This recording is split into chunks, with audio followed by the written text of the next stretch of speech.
magaca bulshada gobolada SSC Sool Sanaag iyo Cayn waxaan caawa halkan kaga jawaabayaa hadal baryahanba social media hareeyay oo ka soo yeeray wasiirka horumarinta maaliyadda Somaliland hadalkaas oo wixii baraha bulshada ku arkayba ku noqday mid filan waaya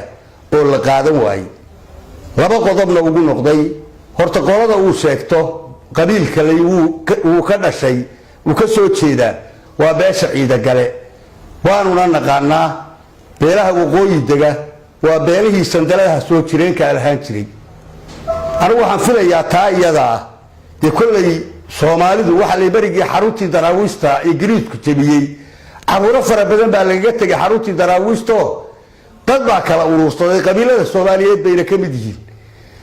sabkii labaadna wuxuu ahaa markii dawladii Soomaaliya ay jabtay shaqaalihii iyo ciidamadii gobolada joogay Soomaaliya waxa weeye dad badan caruur badan bay kaga tageen dalka anigu waxaan leeyahay afkaasi hadaanu afkii caruuraha wiilkani ka mid ahayn ma aha dhaqankii ciida gale waanu naqaanaa erayadiisi markaan soo qaato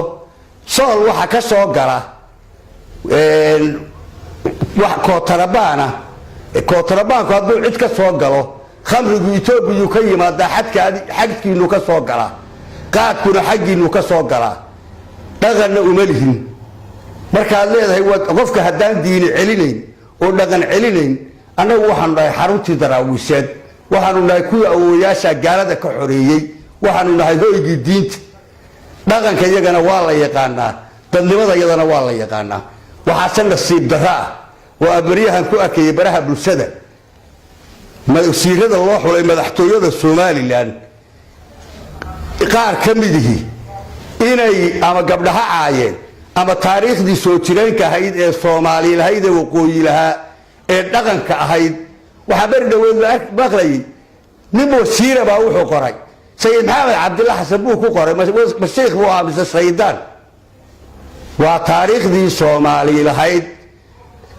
wasiirka maaliyadda waxa leeyahay laascaanood waxa ka soo gala bishii 120 kun aad urursato oo lacaga haddaanay siyaaradii Sheekh Isxaaq lagu sheegay shalay baad meesha tibiye waxaan u malaynayaa taasa kootarabaan taana annaga bixino waanu ka tasanaynaa madaxweynahana waxa leeyahay madaxtooyada ragii ka horeeyay waxay u xulu jireen dad dhaqan leh oo diin leh oo edeb leh afka wasiiradaada mid kamid ku hadla ee xumaanina waa mid adiga bari taariikhda ku galayso afkaagi buu ku hadlayaa waxa weeyaan mas'uuliyadda madaxtooyadaada haday wasiiradii sida u hadlayaan waxaan filayaa inay kalsoonidu xumaanayso shaki iyo mugdi weynina uu galayo waxaan leeyahay dhaqanka hal ilaaliyo asluubta hal ilaaliyo social media-hana waxa qabiilada warnin wasiir sheeganaya sideebuu gobollo gaar ugu tilmaamaa ama qiil gaar ugu tilmaamaa beesha ciida galana waxaan leeyahay inaad afxumada reer Sheekh Isxaaq qaadataan